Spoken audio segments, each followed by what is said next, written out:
Oh, yeah, how y'all all? Welcome, folks, the Moon Griffon Show as we rock and roll. This is what a real program looks like. By the way, did you see that? But hold on, Brandon's already laughing at me, Brandon. And by the way, I got a great program lined up. Brandon's laughing because John Bel Edwards, somebody's been listening to Rush Limbaugh, and he was talking about Trump, and he keeps saying this is what pushback looks like. Yesterday in the meeting with the governor on the budget, he goes, this is what falling off the cliff looks like. I mean, it's stolen right off of Rush Limbaugh's show. So somebody in the Bel Edwards deal is listening to conservative radio, and I don't know why, since they're such liberals. Anyway, great to have you with us. By the way, I'm going to go backwards at 1021, Cameron Henry, who Ways and Means or Chairman of Appropriations. Okay. Cameron was sitting front, and by the way, that's Representative Blake Miguez. I'm going to get to him in a second. We also have someone on that's going to be talking to us. And by the way, I was writing this down before I was rudely interrupted today.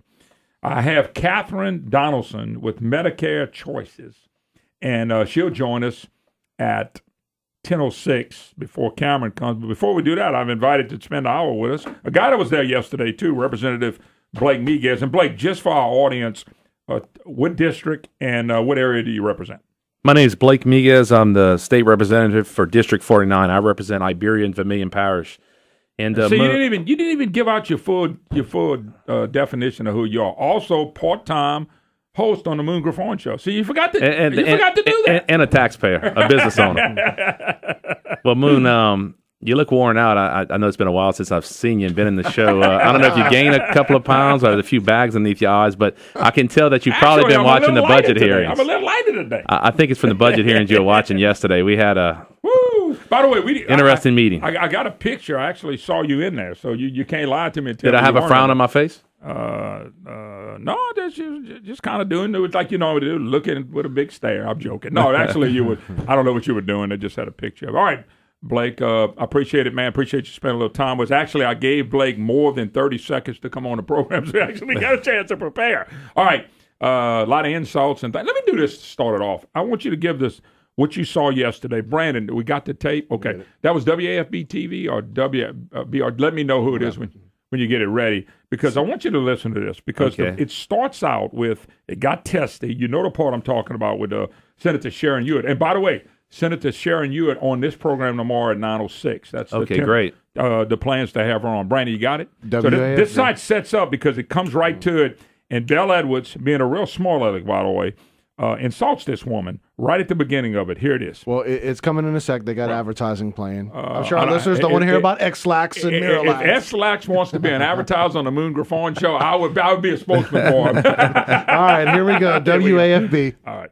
Friends, could things like the TOPS program actually be slashed to the bone, or is this what some are calling scare tactics that we've heard for decades? The governor laid out his worst-case scenario today, and it got a little testy at times. I mean, I can explain it to you. I can't understand it for you, and I'm not trying to be ugly about that. But it's more. But I'm not trying to be. It's more. The governor in that exchange there with State Senator Sharon Hewitt. Here's Capitol correspondent Kevin Fry. Hey guys, nasty. That's the word the governor uses to describe the cuts in his Doomsday budget, a plan he says he does not want to see become the reality. An 80% cut to the TOPS scholarship program, more budget reductions for state universities, cuts to mental health and drug rehab. The list goes on. This is what falling off the cliff looks like. The governor's budget plan takes into account a $1 billion shortfall projected for next year when temporary taxes fall off the books. That includes 1 penny of the state's sales tax. Legislators had a chance to deal with that fiscal cliff during last year's session, but did not. If you all had done what I asked you to do, I promise you there wouldn't be a cut. No, we wouldn't have a penny, but in you my would have no money. Budget proposal this year. The governor wants to have a special session in February, asking lawmakers to pass new taxes to avoid the deep cuts. Some support that plan, believing it is needed to create stability, especially for students. Without the guarantee of TOPS for some who earned it, they're going to select that college in Arkansas, in Mississippi, and other places that's cheaper than all Louisiana tuition. But several Republicans are skeptical of the governor's tax proposal, saying not enough has been done to scale down government. I believe that there are other opportunities to reduce the budget, and would really appreciate the fact that, if you all would spend the time to really drill down and look at those. The governor wants a commitment from lawmakers on a plan to deal with the shortfall before he calls a special session. Whether they'll get there remains unclear. Cameron Henry, a powerful Republican in the House, questions whether a special session is necessary and will not commit to any proposals. You can't have a guaranteed victory before you do something. That's not how the legislative process works. By the way, that was a heck of a line. All right. Representative Blake Miguez joined, and Blake was there. So Blake, Moon, I'll let you start. I got a bunch of questions, but I'll let you start. You saw it. So, Moon, I was standing behind Senator Hewitt at the time. I could almost looking at John Bell's eyes through her eyes there. And when he made those comments about, what were the exact comments? I can explain it to you, but I can't learn it for you. I thought it was very insulting. It showed a lot of arrogance on the side of the governor, and even Sharon thought the same thing. Now, the reason he made those comments, and which have been more appropriate for you, Moon, if you in there. But I'm not. But I don't have to. Look, you make a good point. I can make the comments, but if you work with somebody, that's not the comments you want to make. She was being very professional, and she asked a simple question: can you explain to me where the $600 million in cuts are that she said that you made? And she wanted the list provided to her. And we know Moon that he didn't actually make the $600 million in cuts. He used a few tactics from maybe the previous administration, shuffled some money around, did some BA7, swept some fund balances, and basically backfilled state general fund that he says that he cut. On top of raising $1.2 billion in the legislature, I mean, with a temporary penny on the sales tax, as well as cleaning some of the exemptions on the sales tax. But, I mean, those comments were insulting. You've got a female state senator who spent, 30 or 40 years in the oil and gas business. I mean, she knows what it's like to create jobs. She knows what it's like to work hard in the industry. She knows she can spot out a derrick barge. Governor Edwards can only read about derrick barges in the lawsuits that he's filed against the oil and gas industry, which is another important point. Several of the legislators asked. I'm gonna stop you, and you're not gonna believe. Wow, we apparently there was a kick up, and we weren't on all our markets. We were right there this morning. So, okay. I want to back up a little bit. I want you to back up and start. Now, we won't be able to cover it all. Okay. But I do want to go back. Let's start here. You talked about the insulting words. We played the tape of Sharon Hewitt, Senator Hewitt, who was addressing the governor in very, very helpful way. She was not. You were there. She was being She wasn't ugly. She was very professional in her Absolutely. questions. But she was asking some very direct questions that were very important to the taxpayers. Can you show me where you cut $600 million from this budget? If you look at the history, since John Bell has taken office, the budget has grown by $5 billion. Now, we know that $1.2 billion in temporary taxes were passed, a cent on the sales tax, as well as the tax exemptions that were cleaned. But she asked a simple question, and John Bell got feisty. He got feisty because I don't think he was prepared. Well, he should be able to answer these questions if he's coming back to the taxpayers and asking to drill their wallets. But think about it. You've been out there, and I know you heard the program. We talked a little off the air. You heard me talk about this because they've said it a lot. 600 million. We've talked about it. I said, why is he saying that when he can't prove that? And you said, Moon, that's not happening. Well, it's not happening, and I don't want to talk too much in detail because you'll have Chairman of Appropriations Cameron Henry on later, and he can explain exactly what's going on. But to sum it up in just a few short words, what they're doing is they're cutting the state general fund, but yet they're taking fund balances and backfilling these departments and these agencies with their fund balances that are piling up. So you look at the end of the day, they're getting more money than they did the year before. They never really actually took the cut, but they can say we cut state general fund. That's when you've got to say, hey, what about state efforts, self-generated funds, statutory dedications? By the way, for people that just joined us, apparently there was a mix-up on the network. That's why I told you we're going to start all over a little bit. Representative Blake Miguez is my special guest. We're talking about the governor's budget. We're talking about his insulting of Senator Sharon Hewitt yesterday. We played that. Brian, you may want to pull that up again. Just a quick part at the beginning where he actually insulted Senator Sharon Hewitt. Do you have that? Okay, here it is. Listen again, real quick. And Blake, I apologize, but there was a hitch somewhere. Could things like the TOPS program actually be slashed to the bone, or is this what some are calling scare tactics that we've heard for decades? The governor laid out his worst-case scenario today, and it got a little testy at times. I mean, I can explain it to you. I can't understand it for you, and I'm not trying to be ugly about that. But it's more. But I'm not trying to be. It's more. Okay. That's when Sharon hollered and said, that's insulting. I was standing behind her. And by the her. way, she's been around a long time. That's insulting to a woman, by the way. This year, the woman, that was insulting to a woman by the governor, and I saw the smuck on his face. He don't care what you say. I didn't mean he's trying to apologize without apologizing. Look, it's like me calling you an SOB, but never really calling you an SOB. It shows some arrogance, and you got to realize Senator Hewitt, she spent many years in the oil and gas business. She knows what it's like to work in the private sector, and she's created jobs, and she knows what it's like to pay taxes, and she's asking some very straightforward questions about where did the $600 million, where was it cut? Because you're asking for more money from the taxpayers. So if show us where your cuts are. Sounds like the governor, right? Show us your cuts. Well, that's what I've been saying. Show us the cuts. Show us yours. But he said, think about one other thing, Blake. We got to take a break, and we'll come back, and Blake's going to join us for the whole hour. I found it amazing. Y'all wanted to cut a couple $100 million last year, and the whole walls of the state were going to collapse. How did Governor Edwards cut $600 million and nobody said a word? Nobody got mad. Nobody disrupted the street. The press never reported what was going to close. How did the man do it? Because he never did it. Exactly. Blake Miguez, Representative Miguez. When we get back, you're listening to the Moon Griffon Show.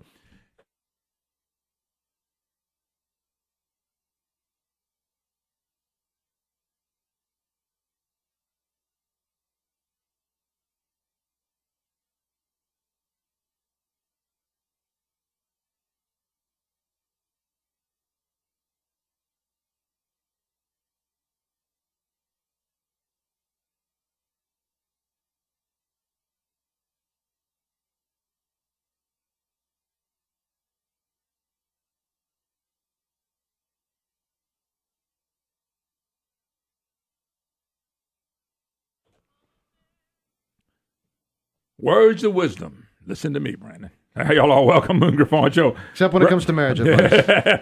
I gave you great marriage advice. You've not listened to one thing. You also gave me a lot of bad marriage advice, too. It don't matter. And then you took that advice. You didn't listen to me. Representative Blake Miguez, my special guest. Of course, the budget, the governor. Did you think he was somewhat arrogant? And I'm going to get to Darden, too, because you got a proposal. You thought it was. I thought looking at him and watching him, especially with Sharon Hewitt and Senator Hewitt, I don't know if he'd have did that with a man, but he did that with her. It was very arrogant. He threw out the statistic. I've cut $600 million, and we've been trying to cut just $100 million, and the sky's fallen. And I know he hadn't cut the $600 million. He swapped money around through fund balances and whatnot. We'll ask Cameron Henry that. Me and you talked about it. Cameron can explain. He can explain in a lot more detail than I can. But, Sharon brought up another good point. Maybe your definition of a cut and my definition of a cut are a lot different. When you cut items off your wish list, that's not a cut. A cut is when you get less money this year than you got the year before. That's common sense in business or your personal household. By the way, she did a great job of saying, hold up, where did the cut come from? Because she showed the increase from the day he got in to now. $5 billion in total funds. Well, total funds with federal, but we got billions of dollars extra in state money and money that was collected by the state. Okay, here's That's a fact. Now, how can that be a cut? If I tell you, this is the cut, I'm going to explain it to you this way. If I tell you, okay, you had $100, I'm giving you $10, you got $110, I want to keep this simple. And I walk out of this room, and 2 days later I come in and said, Blake, I only can give you $105.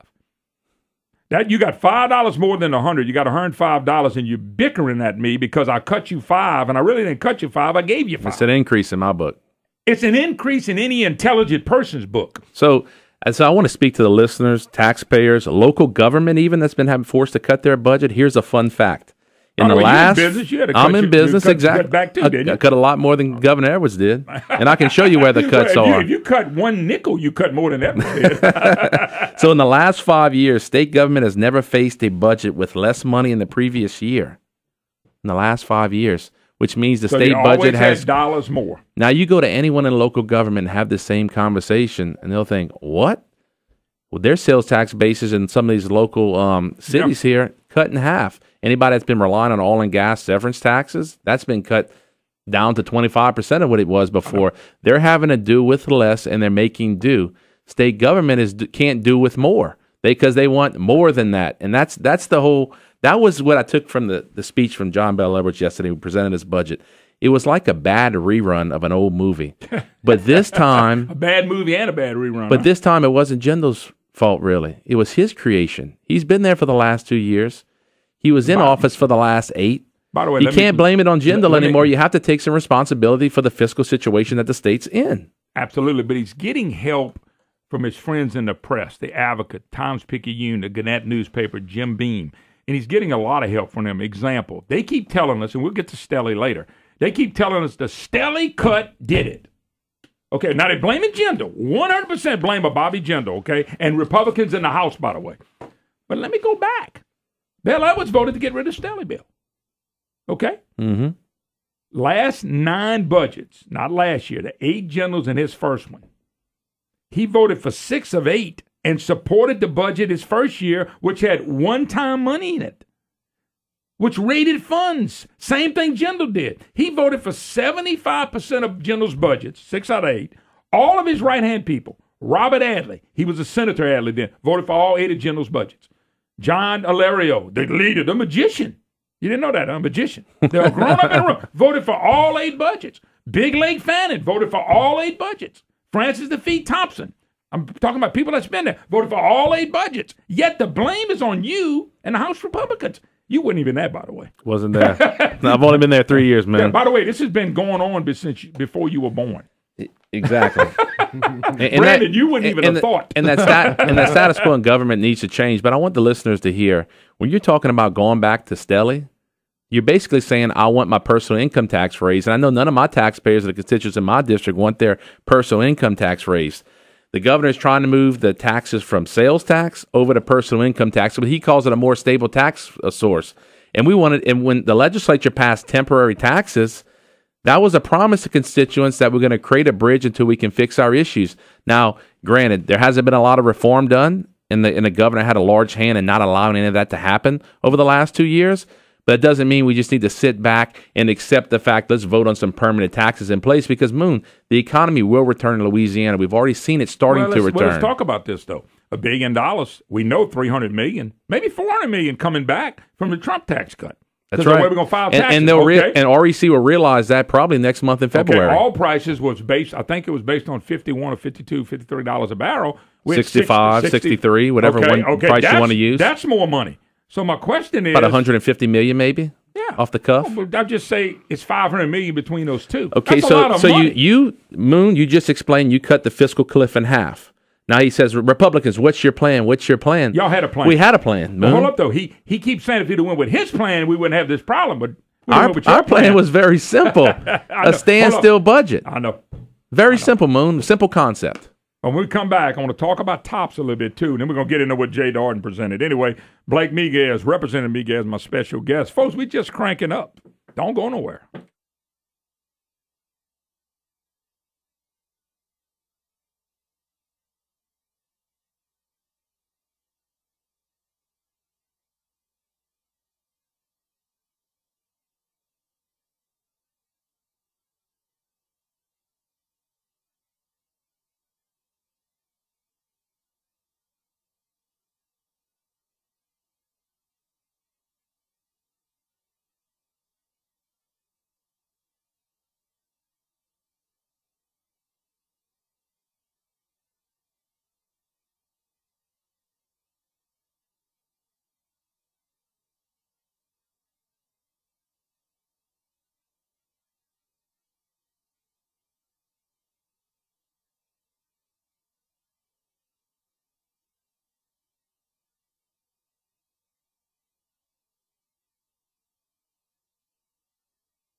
All right, hey, hello, welcome back. Moon Griffon Show. Representative Blake Miguez, my special guest, 844-766-6607. Hickson has a hotline if you have a question or comment. More than welcome to join the All right, the governor says yesterday, if y'all would have went with my plan, Mr. Miguez, we wouldn't have this problem. Of course, me and you be broke, but don't worry about that. By the way, Bel Edwards gets every penny of everybody's money. He probably would do pretty good. But anyway, he keeps saying you don't have a plan. What was your plan, Miguez? Tell me. Well, Governor Edwards, he walks us to the edge of his cliff that he's created, and he's looking around to the House conservatives like myself who've warned him, and he's saying, what's your plan? Just like you mentioned. Well, like every household, our plan is to live within our means, Governor Edwards. To go back to spending levels of 2016, we want to fully fund TOPS and the critical needs of the people. Conservatives will not raise revenue to meet the governor's lustful spending levels. He needs to understand that. Having watched John Bel Edwards for the last 8 years in the legislature, we know that in his world, there will simply never be enough revenue, Moon. Raising revenue today, and he will be back tomorrow asking for more, all out of your pockets. Remember, this is not government money that we're talking about. It only comes from the taxpayers' pockets. He wants more of your money, and I'm not going to let him have it, Moon. And House conservatives, and the guy on the show later, Cameron Henry, doesn't want to let him have more of your money, and that's what he's upset about. Let me quote WWL report. I'm telling people what Edwards wants. I'm reading his own words. Edwards wants to offset expiring temporary taxes with a package of other taxes that could raise or maintain, you ready? Higher taxes on businesses. Boy, that's what we need. We need to run some more out of here. Middle class. He says it. Businesses, middle class, and upper income earners. House Republicans, which would be you, have blocked the idea of previous legislative session. By the way, if you have, and I know you have, thank you. It's a bad idea. Oh, thank you. Thank you for blocking it. Thank you for knocking that crap down, because we need that beat. Thank you. You know, it doesn't make any sense the man wants to do. All right, jump gears. I'm going to jump around a little bit in the time we got left, which we got it still a number of times. TOPS. Go back to Senator Hewitt. I'm going to let you comment on it. It's important that you bring that up. So Senator Hewitt brought that up in her questioning. Well, remember now, the governor says he's going to cut 80% of TOPS, but last year, and let me just set it up. You're going to hit it out. Last year, the governor cut 70% of TOPS in his own budget. And Hewitt, Senator Hewitt, smacked him. He said, Governor, you cut 70% out of the budget. We restored it. Exactly. And he tried to argue with that. But it was no argument because the Republicans restored the TOPS. Well, last year, his budget may have had TOPS at 60 or 70% funding levels. House Appropriations Committee, under the leadership of Cameron Henry, refunded it completely. That was a priority for us. It's one of the only credits that the middle class who pays all the taxes actually gets. We want those kids, and we want to fund higher ed. We like funding higher ed. We like funding the TOPS program. Now, the scare tactics and the sky is falling once again. It's like an old rerun. He's trying to be the champion for TOPS and saying he wants to say, I've done this and I've done that. Well, That's all he says. Sharon said, hold on. And she didn't want to take anything from the governor. She said, Governor Edwards, it's not just your victory there. It's also the legislature's. We wanted to fully fund TOPS. But if you go back into when he first took office and you see a lot of the people on that committee who are now in the governor's corner and saying, yeah, we need to fully fund TOPS. You need to raise your taxes on your constituents so we can do that. They were the same people voting on amendments to take that money out of the TOPS program and move it on over to health care. And we have the votes to show you. Governor Edwards has always used TOPS as a leverage on the middle class so he can drill and tap their wallets for more of their tax money. Yeah, because and I said this yesterday, and I'll throw it at you. I think TOPS has become a political football because he knows if we say we're defunding it. Now, to Jindal's credit, he always funded TOPS totally. Okay? I think if you go back, pretty much he always funded it. This guy went, we're not going to fund it because he knows, okay, who can we make mad? Who can we make mad that's going to call Blake Miguez and Cameron Henry and Lance Harris and tell them, hey, raise my taxes. I want my TOPS. And that's the only reason TOPS is being brought up. Let's just be blunt. Well, let's be honest. Where does the TOPS money go? LSU, UL, some of the other universities. Yeah. LSU's a big windfall, but everybody gets something. But basically, when you cut the TOPS program, you're also cutting higher education. So he knows that he can have those guys knocking on our doorstep, asking us to raise more taxes because the sky's falling once again. It's just a common tactic. We've seen it over and over again for Governor Edwards. And it doesn't matter. Moon, $1 billion is a lot of money. It doesn't matter if it's $1 billion or $100 million.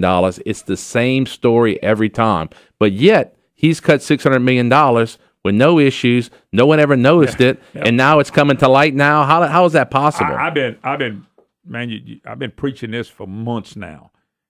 Y'all going last year? Remember there was $300 million sitting there. And y'all only wanted to spend. Y'all didn't want to spend none of it. Then y'all want to spend $200 million. They end up spending $109 million or whatever it was, or having $109 million left. whatever it was. So they had to spend almost all that money. And they were talking about, if we cut this 100 or 200 million, we're going to cut tops, and we're going to cut this, we'll cut that. John Bel Edwards is so smart, and Jay Darden is so smart, they cut $600 million out the budget. Nobody said a word. Nobody noticed. Let me tell you what they're doing. They take the Department of Health or Education. They may have cut, and this is what they're going to do to y'all. They may have cut something within there, but they increased it on everything else, and the overall budget's still higher.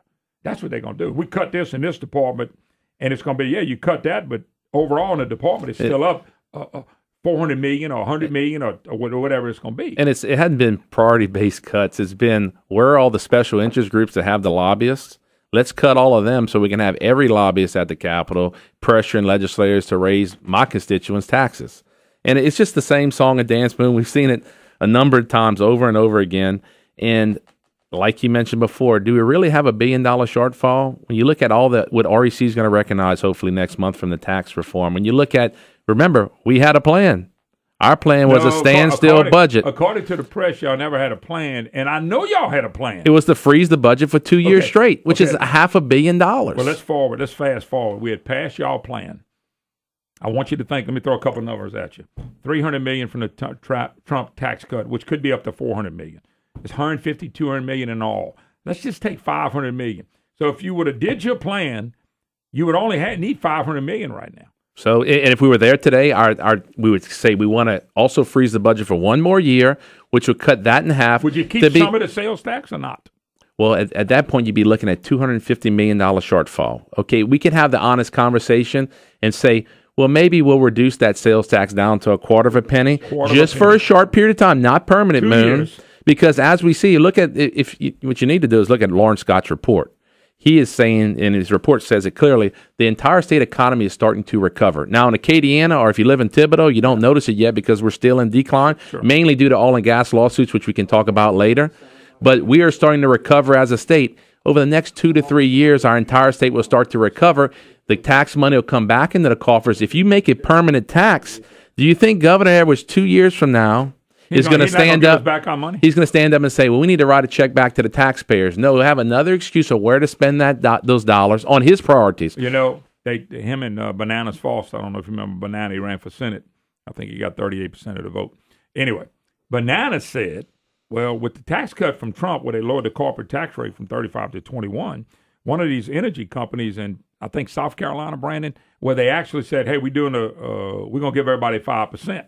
So we've had Edwards and Foster said companies ought to look at doing that. Well, that means they're going to have a surplus, right? They're going to profit. They can give some of it back. Mm-hmm. We had a $130 million profit. We got $130 million for next year, somewhere around there. Why don't he give us back $260 million? It's one-time money. Why don't he cut a check back to the real taxpayers?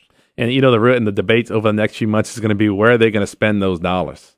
Absolutely. Every penny. Now, look, if you got $250 million and you want a little road investment, there's a road investment. Or maybe get the debt and accrued liability back on its feet. I'll bring up one important part. It's actually a silver lining. 25% of whatever that REC forecast is, I believe, is going to go into the rainy day fund. Remember when he took the $100 million out the rainy day fund? And by the way, the guy it's going to go back. We didn't need it in the first place, and I said we didn't need it, Moon, and that's why I voted against it, because we didn't need all that money. Yeah, bragging on a surplus after you take money from the rainy day trust fund and raising taxes is nothing to brag on. When we get back, Jay Darden made a presentation. I got a couple questions. You can add more, of course. One is on how they're blaming the Stelly tax cut, which, by the way, Bel Edwards voted for, and then they're blaming one-time money, which, by the way, Edwards' first budget, they used one-time money. Well, before the break, I'll leave you with one comment. All right. With American Louisiana today, Trump wants to make America great again, while Governor Edwards wants to make taxes higher again. No doubt. That's where we are today. Bingo. Representative Blake Miguez when we get back.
Hi, hello. Welcome back, Moon Griffon Show. Great to have you with us. Joined by Representative Blake Miguez, who, by the way, is a freshman legislator. Although you're not a freshman anymore because you're going to your third session. The freshman part is over. Yeah, I think we've been with 7 or 8 sessions by now with this governor. Yeah, I thought 20. I was saying 20. Oh, it feels like 35. Got a number to throw at you. I noticed the other day when I was listening to Robert Adley, who, by the way, is one of the biggest liars I've ever listened to. Robert Adley, and I listened to Jay Darden, and I listened to Governor Edwards, the one-term governor. They all go back to the year 2008. Everything they start with 2000, it's like the liberals' favorite thing to talk about. Let me explain why. Yes.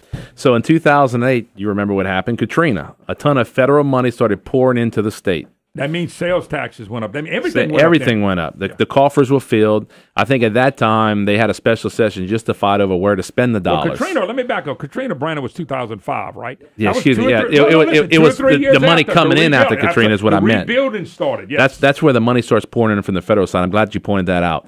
So if you're for growing government, you want to compare our budget today with 2008, which is at the peak, which was bloated to no ends. But if you talk to guys that study the budget very closely, guys like Brett Guyman, who have lived and breathed this thing, they'll tell you if you're really a fiscal conservative, you need to compare the budget today prior to 2008, when we were living in realistic times where we're not spending money like drunken sailors. Go down to 2004. So 2004 is a great example. So let me give you some differences in the numbers. So if you look at 2004, we've grown by 4% annually for the last 14 years. Has the private sector grown by 4%, Moon? No, not even close. We're not even close to that. We're probably in negative growth. So how are you allowing the public sector government to grow faster than the private sector, which is funded by taxpayers? But now look, if you're pro-government growth and you look at 2008, you haven't grown government a bit. Because from 2004 to 2008, I think the overall budget went from $19 billion to like $32 billion. Yeah. It's a lot of money. It's unbelievable. But if you want to start at 2008, in unrealistic times with federal assistance pouring in, we haven't grown the budget one bit. It's a great narrative talking point to say, guys, revenue neutral is what you hear from the governor.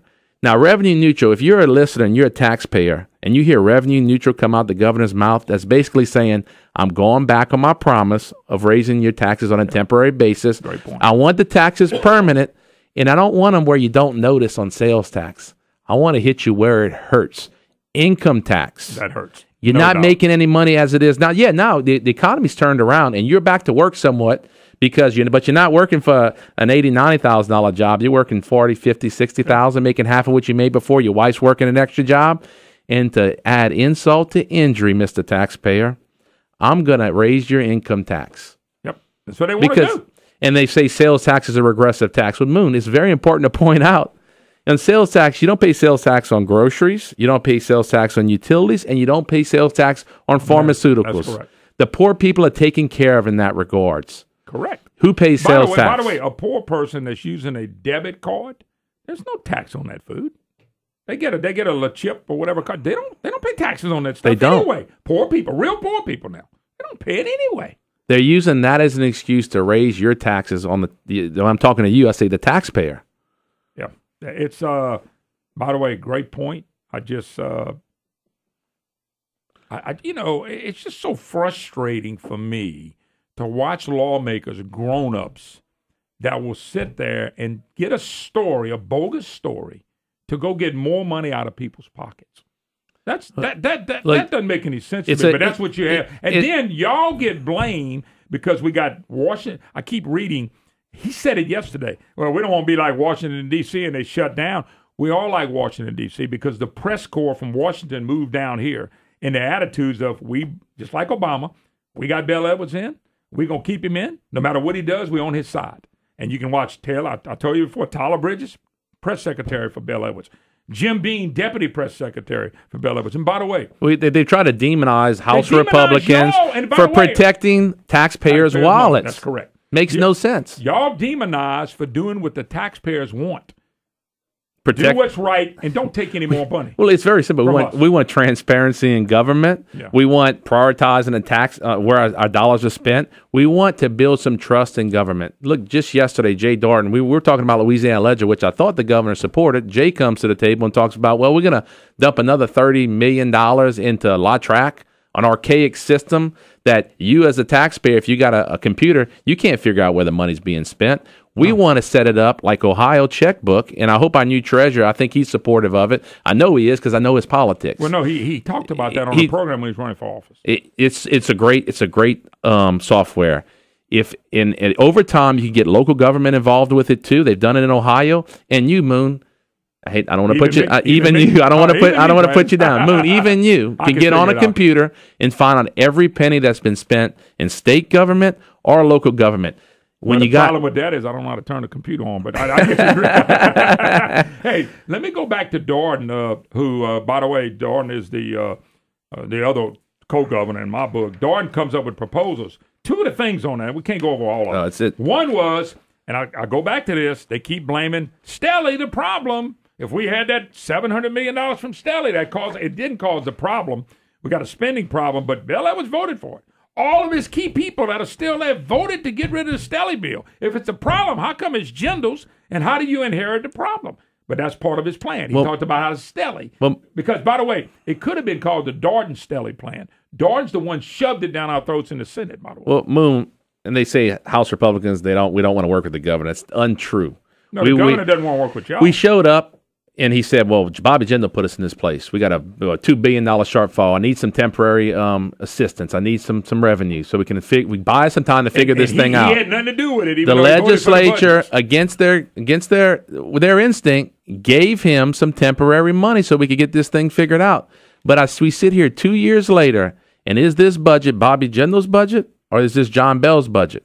No, he gave you a budget yesterday that he asked you not to vote for. What if y'all would have said, okay, Governor, we're accepting your budget, and you voted that budget out? Then not a Senate would kill it. But could you imagine what they would be talking? They would be calling y'all irresponsible for voting on a budget that he gave y'all to vote on. Yeah, I'll give you a better thing to ponder about. What happens if we take that REC money that the feds are showing for the tax reform and we apply it all towards fully funds TOPS and send the budget through? What would you think? Yeah, what would he say? I think it'd be great to see what he does. They would call y'all irresponsible. It'll never happen. He wouldn't be irresponsible. But here's the funny thing about it. Watch this. They blame Jindal. You heard him yesterday. They blame Jindal for the budget problems. Now, we got budget problems again. They're not blaming the governor. They all of a sudden say, it's the legislature's fault. But if you look at the Jindal budget, you weren't there. And I mentioned Bel Edwards voted for 6 out of 8. Hilario voted for 8 out of 8. Big Fake Lake Fannin voted for 8 out of 8. Francis Thompson. These are all the leaders. They voted for all his budget, yet it was Jindal. Now it turns around. It's not Edwards. It's Blake Miguez. It's those House Republicans. Look, if you want to blame me for protecting taxpayers' wallets, you can go ahead and blame me all day long. We're there to represent the taxpayers and the constituents back in my district. We're not there to represent state government. Well, I think that's been the problem. People get down there and they think their obligation becomes the state government when it's really not. I want to have plenty of money for state government. But if our economy only produces $13 billion, that's what a budget ought to be. And the other thing is I want you to mention one other thing. Jay Dardenne brings up in this thing about how the use of one-time money really hurt our budget. But Bel Edwards in Dardenne's first budget used $300 million of one-time money. He didn't get blamed for it. Y'all did. It's okay when he does it, but it's not okay when the guy before does it. That's what I'm saying. The hypocrisy of the liberal pro-Edwards press is phenomenal. And you need to talk to Representative Henry when he comes up, but what about these fund balances? Oh, they've rated these fund balances. Edwards never rated them? That's what I'm saying, Edwards. That's what I mentioned. They BA7 the money backfill state general fund. How much money have they rated in the fund balances? Oh, that's a good question for Representative Henry. He could probably give you all those numbers. Yeah, because he's going to mention it because that's we know it's at least $600 million from the cuts that he's claiming that he made. That's right. Boy, I tell you what, the $600 million stings everything he said yesterday. And I've been saying this, Blake. I'm not trying to take credit. I've just been saying this for a while. Brandon's been saying, boy, you are on that. I've been on it for 4, 5, 6 months because they've been saying it. And I knew it was a joke. I just thought, how come Blake and them can cut $100 million and the world's going to come to an end, but Edwards somehow cut $600 million and nobody said a word? That's a genius. Edwards may be a genius. Y'all need to find out how he cut and cut the way he cut. And if he could do it once, can he do it again with nobody saying nothing? Senator Hewitt asked, but he said that he couldn't understand it for. So no, I know it's smart ass. Anyway, thank you, Blake. Appreciate it. Blake Miguez. We'll do it again. Thank you so much for having me on the show today, Moon. And we're going to keep fighting for the taxpayers. I will, and the House Republicans will protect your money. And the people need to get behind the House Republicans, not with Jim Beam and Tyler Bridges and all those guys. Say, we got to go. We'll visit with Cameron later. When we get back, Medicare. Don't go nowhere.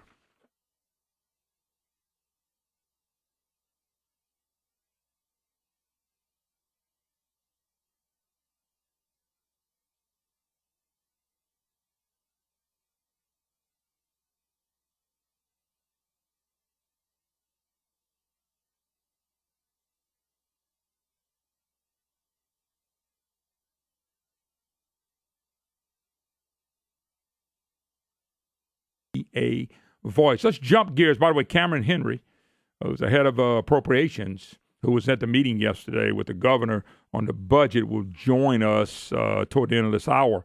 But we're going to jump gears. We're going to go talk to Ms. Catherine Donaldson. She's with MedicareChoices.org. Catherine, how you doing?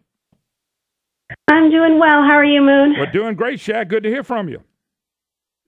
Great to be on. Thank you for having me. All right, tell us what MedicareChoices.org is all about. And when people go to it, what are they expecting? Absolutely. So the Coalition for Medicare Choices it's a grassroots organization of more than 2 million seniors nationwide in all 50 states, actually. And it's an advocacy organization that supports and protects the Medicare Advantage program from cuts. Mm-hmm. This is really a program that works very well for the 19 million Americans across the country who choose an MA plan, and then also for the more than 280,000 Louisiana residents who currently choose a Medicare Advantage plan. So it's comprised of these seniors, and they work really tirelessly year-round to protect this program. No doubt about it. Now, do you get people to go to the website and sign up so you can get more numbers to help you maintain everything that you have? Absolutely. They can go to the Coalition for MedicareChoices.org, and they can, right there, they can contact their constituents, they can reach out to their local representatives, they can sign up for newsletters and more information, and it has everything from Medicare Advantage 101 to really personal stories from people who currently are on the program and are seeing and realizing the value that it has in improving outcomes and keeping seniors well. Well, I said you 2 million voices and growing now. What's some advantages for being on this thing? To the people that are on it. Oh, so, these seniors, this gives them sort of a collective opportunity to be an echo chamber for the protection of Medicare Advantage. So it gives them this larger collective voice to impact policy. Just last year, we had a letter signed by more members of Congress than ever before, 344 members of Congress. And, Louisiana residents are welcome to join and sign up and be an advocate for a program that's really working quite well and offers so many additional services and benefits to seniors at no additional cost. Yeah, and by the way, we're talking about Medicare, so you're talking about people 65 and older, correct? I am, and those with disabilities as well. Okay, yes, I'll say that as well. The disabilities make a big difference. But now, does this give somebody an advantage for us being able to get the benefits, or is this combination of that, and also you need voices out there talking to these representatives and senators on a daily basis? Right. So there's two things. So there's the Medicare Advantage program, right? Okay. So that's different than the traditional Medicare program. It costs the same, but it offers more additional benefits, additional services. So many of them include a prescription drug program, typically at no additional cost, vision, hearing, dental. A lot of them have fitness programs. But Catherine, let me stop. Yeah. Let me stop you just a second. Is this separate from what you normally get, or this is a choice you can make to be in this compared to just, say, signing up for Medicare? This is a choice you can make to sign up for Medicare Advantage, which is run by a private health insurance company. Okay. That's what I wanted to make sure. So would this be something you would get in addition, or this would be something you get different compared to what you normally sign up for when you get to be 65? So seniors have a choice when they turn 65 of choosing a traditional Medicare program or going with a Medicare Advantage program. And we're seeing more and more year over year, more people sign up for a Medicare Advantage program because of the reasons I just discussed. So it is different, yes. Okay, so is there a little bit of cost to this? I know you probably can't give out what the cost is because everybody may be a little different. Is there a little different cost to it? It's just for a little bit more money, you get a little bit more benefit? How does that work? Yeah, so actually that's a really great question. I'm glad you asked it because there's a cost for a traditional Medicare program or a Medicare Advantage program, but what we're seeing now is Medicare Advantage is costing the same as the traditional Medicare program. So it not only is it costing less or the same, you're getting those additional benefits as well. Now, since it says MedicareChoices.org, when you join y'all, do you get more choices and decisions you get to make? Is that part of it as well? Go ahead. No, go ahead. I just wanted to know that because I know people are listening and they're trying to say somebody that's not familiar with it. I know you got 2 million voices that are familiar with it, but there are people probably not familiar with it.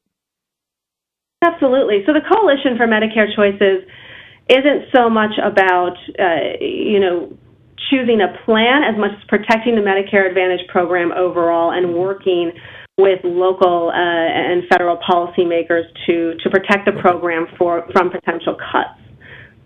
Sure. And by the way, we're always concerned about cuts dealing with elderly. Talking to Catherine Donaldson, she's with MedicareChoices.org, and she's talking about a plan that some of you folks may be familiar with. If you're not, you can go to the website, MedicareChoices.org, and I guess there's somebody standing by to help you out with all your stuff that you need. And I know y'all on Facebook, Twitter, YouTube. They got a little bit of everything for everybody. Yes, and when they're choosing a plan, we'd recommend, just for your listeners, that they go to 1-800-MEDICARE or Medicare.gov to actually select a plan. Sure. But, of course, visit the Coalition for Medicare Choices website to learn more about it and kind of see some of the personal stories of people who have the program and are advocating on its behalf. Yeah, by the way, I went to your website, and you got a lot of people on there talking about what it's done for them. And you got what I call happy customers. There are a lot of happy customers, 19 million and growing, and that's actually 1/3 of Medicare beneficiaries in the nation.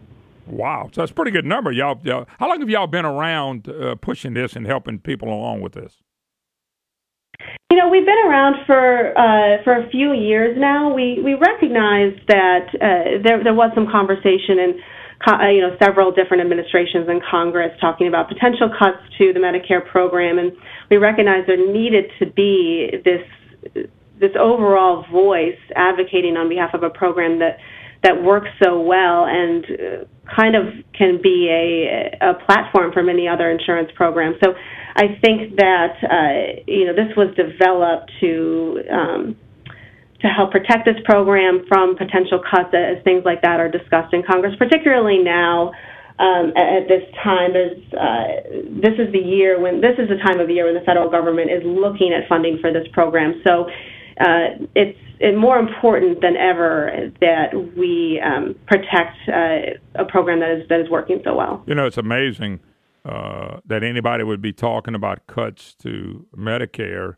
when, in all fairness, we've got record money coming in for state coffers. You would think that one of the first things they would do would be to shore up Medicare and make sure our citizens that are 65 and over, because that's when you run into a lot of problems. People find out later, Catherine, that you run into a lot of problems when you get older with your health. Not everybody, but a lot of people do. Absolutely. So it's the better services and it's the additional benefits, but it's also about improving health and keeping people well for the long term. And then, you're talking about the funding side of things. Not only is this important for seniors, but it's a really efficient and effective program. It also saves taxpayer dollars. So when you're talking about cuts, I agree. I think that's surprising, and we should protect this program. It works very well. By the way, a little bit of a political question. Who tries to cut Medicare? Is it all the representatives, Republicans, Democrats? Who's trying to cut Medicare at this point? Right. So actually at this point, there have been some recommendations for cuts for what they're calling entitlement programs. But overall, we've seen strong bipartisan support for Medicare Advantage across the board because it works so well for these beneficiaries. And our members of the Coalition for Medicare Choices are getting strong support and continuing to promote their message year-round. So really, we're seeing strong bipartisan support, but that doesn't mean that we should stop communicating this message to our representatives. All right, Catherine Donaldson, I appreciate it. MedicareChoices.org. Is that the best way to get in touch with you folks? You just go to the website? Absolutely. Okay, give it out one more time. Okay, so it is Medicare, MEDICAR, Choices, CHOICES.org. All righty, Catherine, we'll do it again later. God bless. Thank you so much. Thank you very much. All righty, darling. All right, we got to take a break. When we get back, hopefully by the time Cameron Henry, Representative Cameron Henry, who's the head of appropriations, who sat right in the front, he got a few Q&As with the governor yesterday. We'll talk to him about this $600 million and what they're really doing. So, by the way, Bill Cassidy on Fox right now. Bill's smiling. We'll take a break. Be right back.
Hi, hello, welcome back. Moon Griffon Show. Great to have you with us. 844-766-6607. Hickson has a hotline if you'd like to be part of the Moon Griffon Show. And, of course, we're going to join by Representative Cameron Henry. I call him the man. He's a appropriations chairman. He sat front and center yesterday as Governor John Bel Edwards gave his budget. All right, Cameron, we're going to start like this. First of all, good morning. Good to hear from you. Morning, sir. How are you? Doing fine. All right. This your overall thought of what the governor said, and then you can tell me reality. Well, I mean, it wasn't much of a different story than the previous years of his budget and actually previous administrations. Everyone sits down, they go through the cuts of whatever they feel would be the most painful for members to deal with. It always deals with now waivers, always deals with hospitals, anything dealing with engineering care. He and along with previous administrations have always cut because they feel that'll get the greatest reaction from members. No doubt. It's unfortunate. That's the strategy that he chooses. We've all become accustomed to it. I'm assuming your listeners have as well. We're going to cut hospitals. We're going to cut TOPS. We're going to cut universities. You can pretty much replay his same speech over and over again every year, and we'll hear it for the next 2 years moving forward as well. Yeah, no doubt about it. Let's go into a little detail. Senator Sharon Hewitt did a great job. Something I've been preaching for a while is in telling our audience they never cut $600 million. Now, I want you to think about this, and I want you to talk a little bit about how this is really done, because, I had Blake Miguez on this morning, and he said Cameron can explain what they're doing with the backloading. But I want you to think about this first. You guys try to cut $100 million or save $200 million over here, and you would think the world's coming to an end. They go crazy. The press starts interviewing people. The dialysis machines are going to be cut off. The poor people are going to be sent to the streets. They're going to starve to death on $102 million, $200 million cut. Now, Bel Edwards, Governor Edwards, and Jay Darden are saying they cut $600 million out the budget. But the fact is, how did he cut $600 million with nobody crying in the streets, nobody getting mad, nobody getting upset, nobody getting fired, nobody? But he cut $600 million, and the fact is, they didn't cut $600 million budget. Sharon Hewitt brought it up, and Senator Hewitt also made the point that the budget has actually gone up every year since he's been in office. So explain to people what he's talking about, because I don't see no $600 million in cuts, because nobody's been complaining. Well, it was a good point that Senator Hewitt brought up. I don't think the governor was very respectful in his response and how he handled Senator Hewitt. Oh, by the way, that was horrible. We played that earlier. And the way he did that, and I'm not going to play it for you. You were there, but we played that earlier, and our audience cannot believe he was that ugly to her. Yeah, that was disrespectful on a different level. But what your listeners have to appreciate is when you're talking about the budget isn't just state general fund dollars. The budget has different components and different pockets of money. The state general fund, which is taxpayer dollars. There are interagency transfers, which is money that's transferred within an agency. There are fees and self-generated money, which is the fees you pay to do your driver's license. Anytime you go pay for a service, you pay a fee. Sure. There's statutorily dedicated funds, which are funds that a percentage of something goes to a pocket of money, whether it's education or wildlife and fisheries or artificial refund, whatever it might be. And then, of course, there are federal funds. So what the governor was referring to is that he'd cut $600 million in state general fund. What he doesn't say, and this is the point I brought up to Commissioner Darden, is that he allowed the agencies to use their self-generated funds or some statutorily dedicated funds to backfill the cut. In essence, it was a net neutral to the bottom line of the agency. If he said he cut $1, but then he allowed you to use your statutorily dedicated fund to replace that $1, well, then technically, yes, he cut $1 of state general funds, but in reality, your budget stayed exactly the same. Yeah. I think that's the point that Senator Hewitt, I believe, and I definitely do not want to speak for Senator Hewitt. Don't worry about it. She's going to be on tomorrow. I'm going to let her speak for herself, so we're good. That's a point that I had to bring up many times in the previous years with the By the way, you brought this up yesterday. We played some of it, Cameron, and you brought it up to Darden, and you said, Jay, you're sitting right there, and you brought up the point. You said, Jay, remember we talked about the $400 million in quote cuts? Well, really, the actual cuts was about $36 million. And I remember Darden saying, no, we didn't cut $600 million. That was actually posted in an AP story. Hey, we didn't cut $600 million. But the other thing that made me mad, and I want you to concentrate on, too, is that the governor made this fact to Hewitt as well, saying, well, y'all just you can't just grab a number and throw it out there. But let's be blunt. They're just grabbing the $600 million and just throwing it out there because they want people to believe that he cut $600 million. He blames Senator Hewitt for exactly what he's doing. He grabbed the number, threw it out there because let's just face the fact. The number you're talking about and I'm talking about, 99% of the people don't understand, and they don't not understand because they can't. It's never been explained to them. Now it's being explained to them. And that's the issue we had. That's the overall issue we had with the governor yesterday of trying to, specifically as it relates to his tax plan, of what the number is going to be. Tell us how much your plan is going to generate. And the most basic thing you can do, whether it's the $600 million the governor thinks he cuts, is we all need to start off with the same dollar amount, and then you can move forward from there. His $600 million that he cut, I would love to see the breakdown of the agency's total budget, not just the state general fund, of everything, and see if it was reduced. And I think we'll be surprised when we find out that it really wasn't reduced at all, because he's not wanting to cut anything. And to say he cut 600 and no services were lost, no universities were closed, that's what I meant. Hospitals were closed. That's what I meant, Cameron. All of a sudden, he can cut $600 million and have no problems. And last year, we tried to pass a budget with 98% funded, so we could save $264 million. And you thought that Louisiana was just going to fall off into the Gulf if we did it. Cameron, by the way, Representative Cameron Henry. I know him. I'm calling Cameron Representative Henry. You'd be proud of me. I've been preaching this for 6 months. They've been using the $600 million, and I'm saying, where's the cuts? Where's the cuts? Show me the actual cuts. And I used exactly the example that you said that I think y'all need to use. Well, hold up. We wanted to use only 98.5% of the budget, and the world was coming down. And all of a sudden, you cut. That's a genius. If he cut $600 million and nobody knew about it, the heck with y'all. I'm going with the governor. But the fact is, he didn't. Cameron? Yes, sir. I'm here. Okay, look, let me take a quick break. Come back with you. I want to Q&A a little bit more. The year 2008 keeps coming up. I want you to talk about that. We'll be right back.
Hi, hello, welcome back. Moon Griffon Show. Great to have you with us. 844-766-6607. Hickson has a hotline, and we will be at Hickson Autoplex on Friday, Brandon, and broadcasting.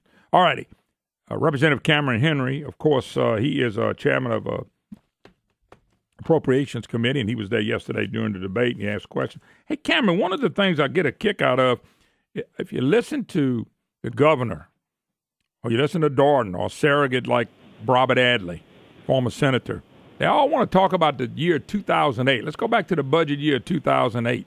And I kind of get a kick out of that because that's when we had the most money, but it was 3 years after Katrina and all the rebuilding was done. Is that why they keep going back to 2008, so it would show that we got less money coming in?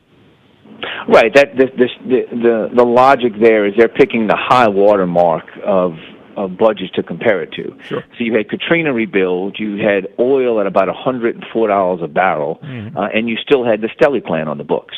You still had those things were in place. So they use that to say that over the years, and so since he's been in office, or however you want to play it, that the budget has decreased over the years. But if you take a second and look at the actual dollar amount that we spent, so the money that we actually spent in 2017 was about $29.4 billion. The budget that the governor proposed yesterday, minus the $1 billion, right, that from the taxes are coming off, that budget is $30.6 billion. That's a difference. That's an increase of $1.2 billion from what we actually spent in 17 to now. Wow. So what I think folks have to start looking at is we always talk about budget. Well, let's find out what we actually spent. If we spent $29 billion in 17, and the budget the governor presented us now increases it by $1.2 billion, well, let's go see what we spent in 17, see what the increase is for the money we have available now. Obviously, we have some additional resources that we believe are going to come in some form or fashion through the Trump tax plan. The individual portion, the administration believes could be around $200 million. They don't know yet, and they're still trying to work that through. And then we still have the corporate side, which could be an additional $200 million, but we don't know that. Again, we're trying to work that. Well, by the way, don't forget all prices are up. That might be another $150 million. So I mean, you're talking about $500 million, right? Just on that, you're talking about $500 million.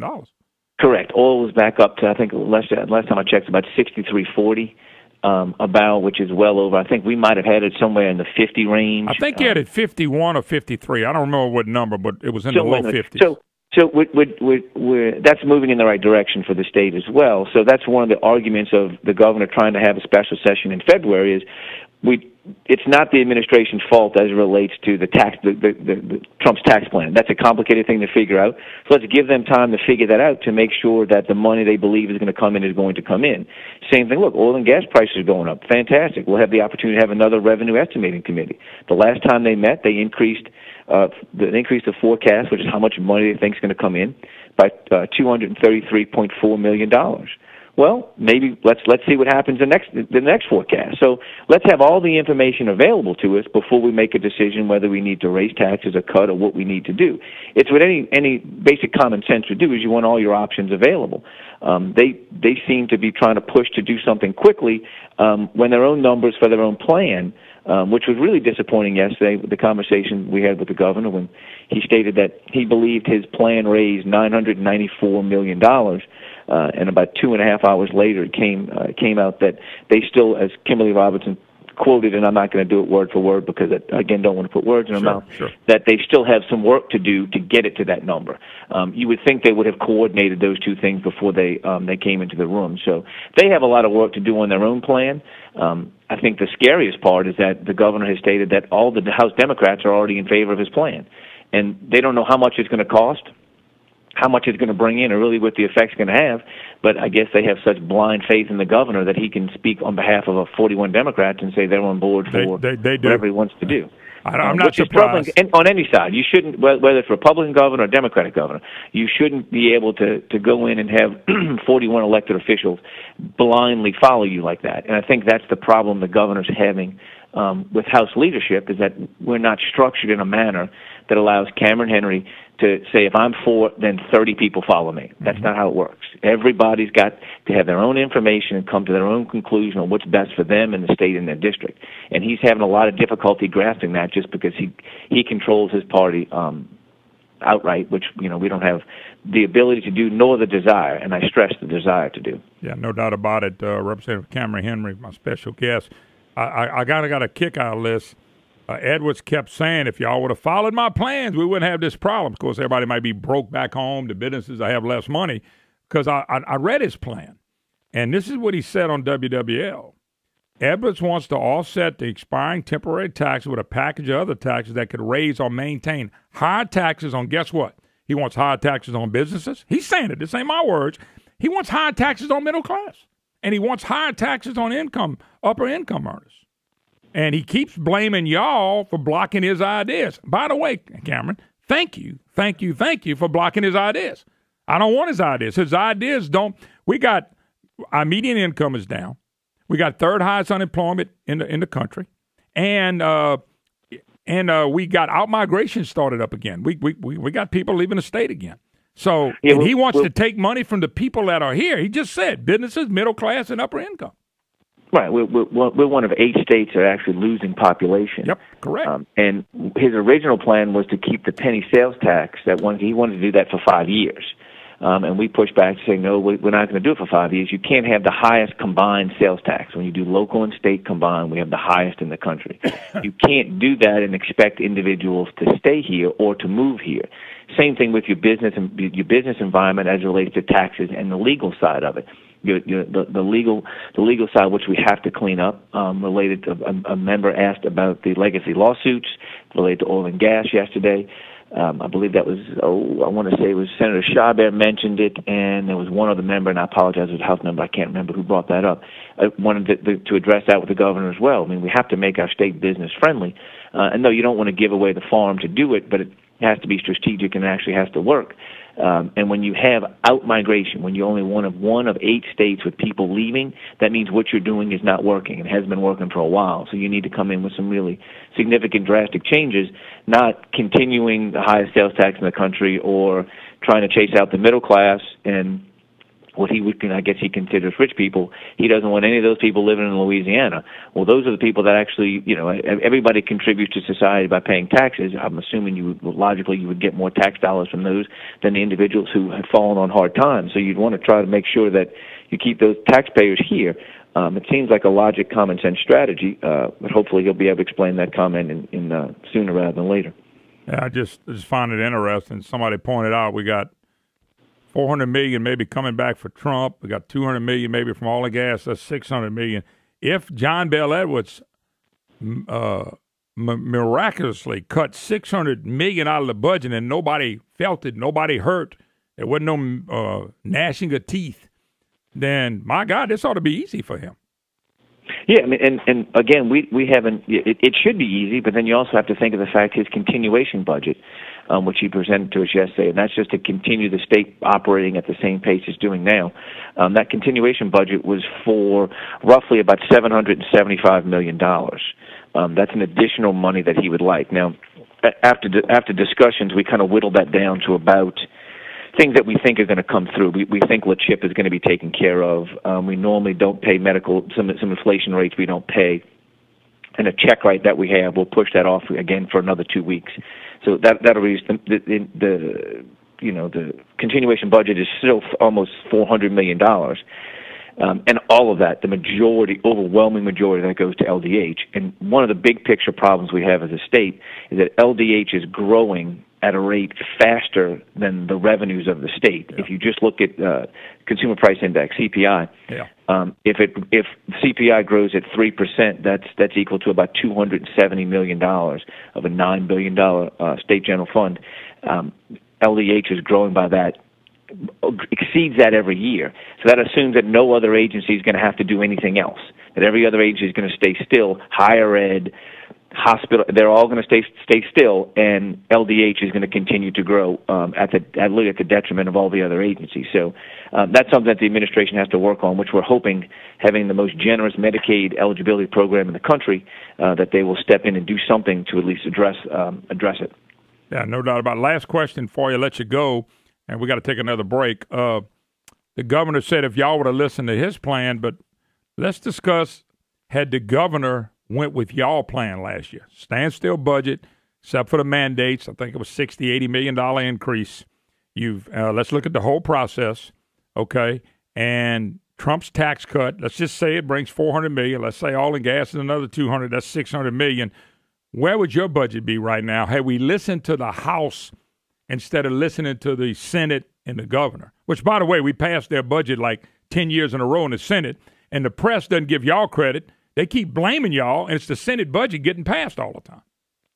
Right, we would have had about at 98%. I believe we would have had about $264 million off to the side to address the shortfall. Additionally, what folks don't consider is that we would have lowered the base amount of each agency. So your base dollar amount that you start from each year would be lower. So that would make this process a whole bunch easier because if you're going to reduce an agency, you have to reduce the base amount of money it gets each year. You can't just cut a program that wasn't supposed to be there. You have to reduce the dollar amount they spend every year.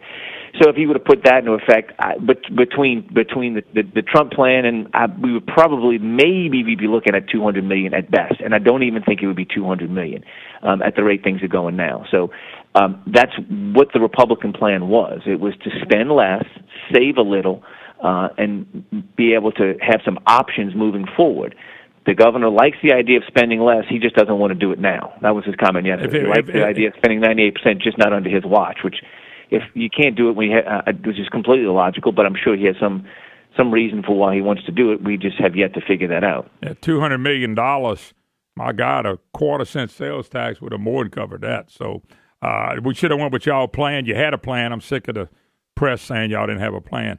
Representative Cameron Henry, Cameron, we'll do it again. We'll do it again soon. If you need some help, let me know. I just think the rest of the state needs to know about what's going on, and we're trying to give it to them. Yes, sir. Thank you for having me on, Moon. All right, have a good day. Cameron Henry, Representative Cameron Henry, of course, Chairman of Appropriations. If you look at the films, Brandon, we saw him yesterday. He commented, and he also sat there giving you information, folks, here. You're not going to read in a Jim Beam piece. You're not going to see it in The Advocate. Tyler Bridges will never write about the truth. But here, I've been on this for a long time, folks. We're right on the money. We'll take a break and be right back. You're listening to the Moon Griffon Show.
Hi, hello. Welcome back. Moon Griffon Show. Great to have you with us. 844-766-6607. Hickson has a hotline. Telling it like it is. The truth hurts sometimes, folks. By the way, I love Governor Bel Edwards' Rush Limbaugh line. Now you know what Pistol Cliff looks like. Limbaugh's been losing that for Trump, saying now you know what pushback looks like, of pushing back against the swamp. Man, it's just stolen from. This guy can't even come up with his own original line. He can't even come up with his own original line. Somebody grabbed it from Limbaugh. But I'll tell you what, you heard Cameron Henry say it too, Brandon. A real smart aleck, really insulting the way he handled the lady Senator Hewitt, who we're going to have on tomorrow. Just insulting and make it sound like you stupid. But that's what happens with people. He becomes the governor, he becomes smarter than God. You get a legislator that's never been a legislator, hadn't even watched the process, they become a legislature. And I'm the stupid one, but I've been following this for 25 years. It's amazing, just simply amazing. And I just think that Cameron Henry and Blake Miguez nailed it today. Sharon Hewitt at 9:06 tomorrow. I hope she nails it again. But we're going to give her a chance to talk about what's going on, folks. As you know, this is our time of year to make sure you get information that you're not going to get. If you're reading a Jim Beam piece and you listen to this program, okay, you're going to get balance because he's going to be to the left. If you're just reading Jim Beam's piece, you're getting dumber every day. Sorry, you are. You're reading Tyler Bridges' piece, you're not going to get too bright. Anyway, 844-766-6607, Hickson has it hotline. Now, Greg Tarver weighed in on Keel. Now, I want y'all to listen to this. I will bet Greg Tarver any amount of money. What he's getting ready to say will not happen. But let's play. This is Greg Tarver, who, by the way, was a senator from years ago when Edwin Edwards was there. He's one of the problems. He's like a John Alario problem. He never goes away. Here's his comment on Keel this morning. We're facing cutting our TOPS, Medicare for the poor. We're about to close all the hospitals in Louisiana because we do not have the necessary money. He told the truth. We've been kicking the can down the road ever since I came back to the Senate. And it's about time that we clear up our fiscal situation. You've been kicking the can down the road. Tarver, you did all this under the great Edwin Edwards. You said the same thing. Tarver, I mean, people put this guy back in to represent. He represents himself. He doesn't have a clue. By the way, I'll take that bet. I'm not a betting man. I'll bet any amount of money he wants to, all the hospitals don't close. I'll bet Tarver any amount of money he wants that all the hospitals are not going to close. He can bet they're going to close, and I'll bet him anything he wants to. All the hospitals are going to close. Stupidity. He's talking to people and trying to make them stupid so they'll believe him. Because to believe a Greg Tarver, you have to have not much in between the ears. This guy he doesn't care about the truth. Well, but Bel Edwards is doing it, being truthful. Oh, he cut $600 million, right, Tarver? He cut $600 million, right? Nobody said a word. By the way, Tarver, he cut $600 million. We didn't close one darn hospital. Not one. $600 million he cut? What a genius. Bel Edwards is a borderline genius. And he got Jay Darden, who's another borderline genius. These geniuses cut $600 million, and we didn't even see it. Wow. Wow, how smart are they? And listen to Senator Greg Ignorant Tarver. This guy, you talk about just same old stuff, doom and gloom, doom and gloom, doom and gloom. He's been doing that, folks, for 40 years down there. He quit and went home for a little while, and I guess he maybe ain't got no more money. He comes back, and now he wants to make a little money. All right. Let me just, this is an oldie but goodie, right, Brandon? We got a couple of those. Okay, which one is he going to play first? All right, this is him talking about being in the taxpayer's back pocket. Listen to this. This is Senator Tarver. Listen. Where do you stand? Some would say that Greg Tarver's in John Bel Edwards' back pocket. I say disagree? Well, let me say this to you. I am in the people's back pocket. His back pocket's not big enough for him. But at the same time, cut the tape. Start that over again. Look. Tarver was honest, and he didn't even know it. He finally was honest. Listen to this again. This is Greg Tarver, the brilliant one. Where do you stand? Some would say that Greg Tarver's in John Bel Edwards' back pocket. Disagree? Well, let me say this to you. I am in the people's back pocket. You bet you are. His back pocket's not big enough to hold me. But at the same time, Brandon, he's kill it. trying to... He's in the taxpayer's back pocket. The back pocket ain't big enough to hold me. You're right. Toro, I got holes in my pocket. You didn't burn it so much with your tax votes. This guy right here is a lawmaker. Well, I wish Rush can play. It's just a borderline fool. I mean, just not a borderline genius, a borderline fool. But wait, Moon, there's more. Okay, here we Remember the whole minimum wage discussion. And he is again on minimum wage. This dollar is not going to hurt the businessman. If this dollar don't hurt the businessman, he shouldn't have been in business after anyway. This dollar not going to hurt nobody. He don't care. One more time with that. This is Senator Greg Tarver. This dollar is not going to hurt the businessman. If this dollar don't hurt the businessman, he shouldn't have been in business after anyway. This dollar not going to hurt nobody. That guy's been around. He's part of the problem. That's a John Hilario sycophant. By the way, Brandon, somebody sent to me, some of my financial circumstance, because of my financial circumstance, I need to be spending less. But I didn't want to do that this time. So I went to my employer and told them that they would have to increase my pay to match my budget.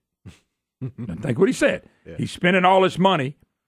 He don't have enough money. So he goes to his boss and said, look, y'all need to give me enough money to match what I'm spending. I bet that didn't go over too well. He said I was promptly fired. He said, I hope we as the owners of and employers of Louisiana promptly fire John Bel and Company, because that's what they're doing. And Cameron, Henry, and Blake did a good job. Our economy is producing X amount of dollars. They're taking way more than our economy can produce. They have a spending problem. If you noticed yesterday, Bel Edwards and the great, great, legendary Jay Darden never talked about a spending problem. The press, John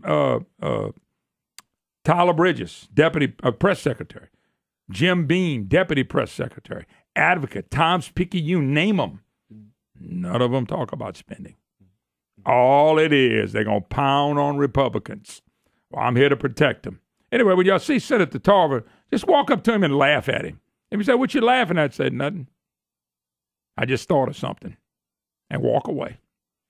See you tomorrow, folks, for another edition of the Moon Griffon Show.